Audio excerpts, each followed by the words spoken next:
السلام عليكم ورحمة الله. ازيكم حبايبي؟ عاملين ايه؟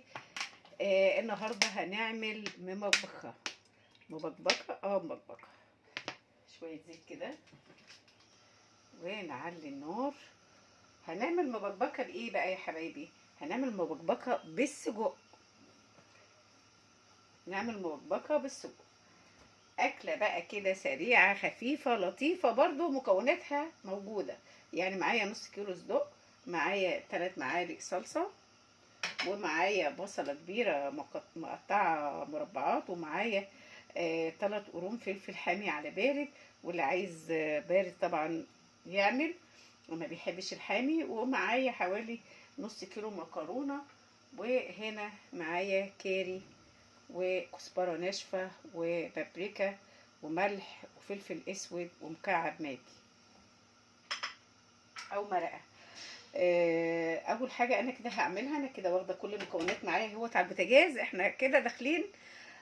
بسم الله الرحمن الرحيم، والصلاه والسلام على اشرف المرسلين سيدنا محمد وعلى اله وصحبه اجمعين. نبدا ونقوله بسم الله الرحمن الرحيم. واول حاجه هعملها هنزل طبعا بالصدق. بسم الله الرحمن الرحيم. اهو اول حاجه هعملها انزل كده اقلب الصدق كده كتير. أكلة خفيفة واقتصادية وسريعة، وبرضو لطيفة جدا، وأكلة شتوية. يعني أنا كده هنزل كده بالصدق بتاعي الأول كده عشان أنزل النكهة اللي جواه. أنا طبعا مقطعاه كده مكعبات. دي أكلة سهلة وجميلة وسريعة. وطبعا معايا طماطم معصورة، ده لازم نشوح كويس بس كده الصدق الأول، وهنشوف هننزل بيه ايه.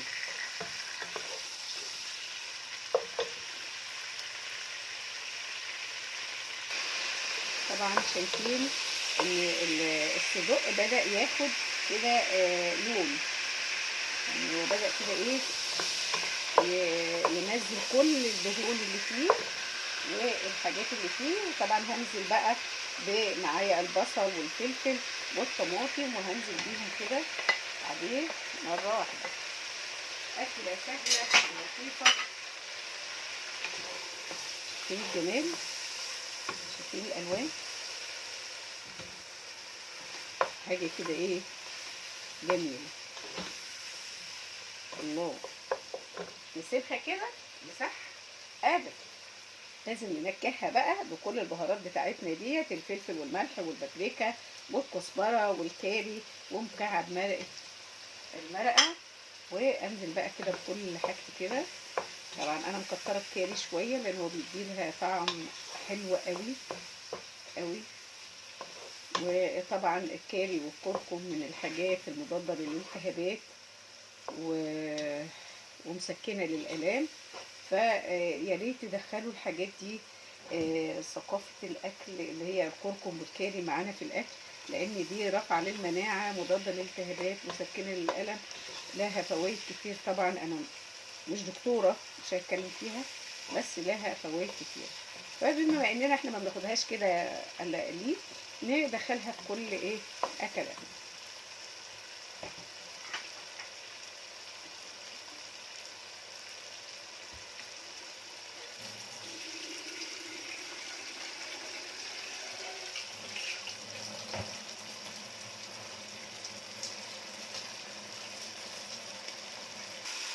الله على الريحة، الله تحفة. بصوا بقى هي كده وتتاكل بعيش وسندوتشات يعني. بس احنا مدخلين معاها بقى النهارده المكرونه، بدل ما اعملها لوحدها قلت هعملها كلها في حله واحده. الجمال ده كله يتعمل في حله واحده. شايفين الجمال؟ حاجه كده ايه عسل قوي. رغيفين عيش بلدي بقى، شويه تونش كده حلوين ما اقولكيش. طبعا فصين توم كالعاده دايما انسى الثوم، بس صدقوني اما بيبقى ني وبينطبخ كده مع الاكل بيبقى حلو قوي، بالذات اي حاجه فيها بصل وتخديله كده بيبقى رائع يعني. طبعا انا هنا كده هنزل بالطماطم المعصوره عشان تسبك مع الحاجات الحلوه دي. تمام، بس كل ده بقى يستوي ونرجع تاني نشوف هنعمل ايه في المكرونه.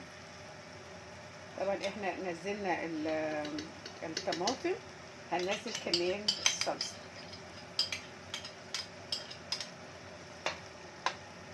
وكل واحد على حسب الكميه اللي هو عاملها. يعني ممكن تعملي ربع كيلو مكرونه، ممكن تعملي نص، ممكن تعملي كيلو، انتي حسب براحتك. الصدق نفس الكلام، ممكن تعملي ربع نص، انتي براحتك خالص حسب عدد الناس اللي هتاكل. تمام. هوبا بقى على المبكبكه بقى وجمالها، اهي بتبكبك اهي، بس لسه برضو ما حطيناهاش في المكرونه. يلا بينا كده نشوف بقى الجمال والتعصيجه. طبعا معايا هنا برضو ميه مغليه جاهزه اهي. اوبا بقى، اوبا يعني اوبا. بص بقى بتبكبك كده، يعني دي عشان كده المبكبكه. طيب جميل قوي كده. انا كده سويت الصدوق وهنزل عليه بميه مغليه.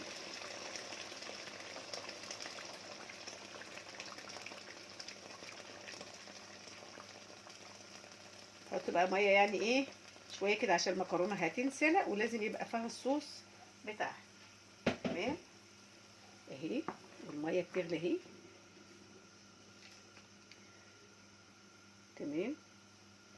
طبعا ده علشان تنجزك في الوقت، يعني لو انت بتشتغلي، لو انت جايه، لو انت مستعجله، لو انت متاخره وعايزه تنجزي في الوقت، طبعا الميه المغليه لازم تبقى جنبك علشان تنجزي. وهنا بقى ننزل بالمكرونه بتاعتنا. الله الله الله الله، حاجه كده فله. ونسيبها بقى تستوي. انا كده عشان كده بكتر الميه، لان المكرونه هتشرب الميه بتاعتها. تمام.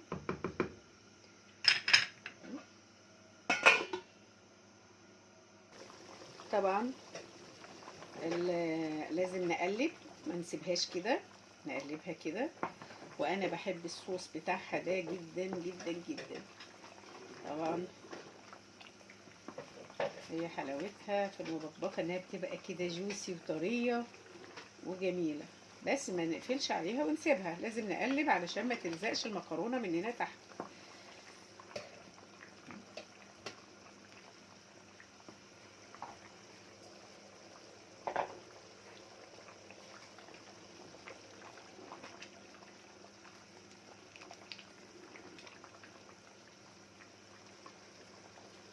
المبكبكه كده لازم تبكبك، عشان هي كده اسمها مبكبكه، هي بتبكبك اهو.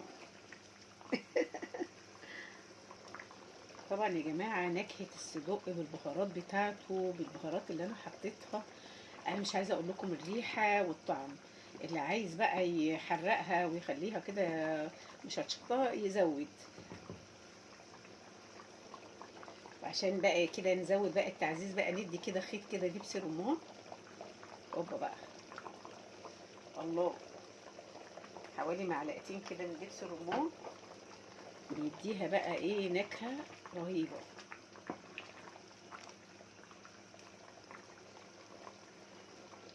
طبعا المبكبكه ديت اكله عرباوي واكله ليبي وبتاعه اخواتنا الليبيين. احنا طبعا بنجدد وبنغير في الوصفات وبنعمل اكلات من دول تانية، بحيث ان احنا نجدد في اكلاتنا وبندخل عليها اكلات مفيدة وجميلة وسهلة وسريعة. فليه لا ان احنا ناخد منهم حاجات حلوة تناسبنا، مفيش مشكلة خالص يعني. كده بكبكت على الاخر كده وبقت زي الفل. يلا اهيت نغرفها بقى، يلا بينا. البولة كده محترمة كده، استوت خلاص. واو، جميلة. حاجة كده تستاهل بقكم.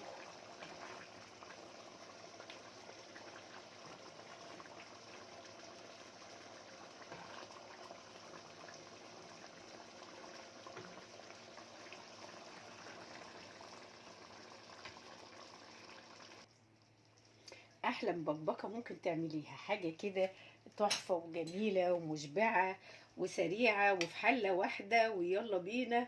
وشايفين الجمال، شايفين الجوسي بتاعها، الصلصه بتاعتها حاجه كده جميله جدا. الصدوق حلوه قوي، فكرته حلوه قوي. مش كل حاجه باللحمه، مش كل حاجه بالفراخ، احنا نبدا نغير ونبدل ونوفق ونعمل حاجات تانية طعمها اجمل واحلى.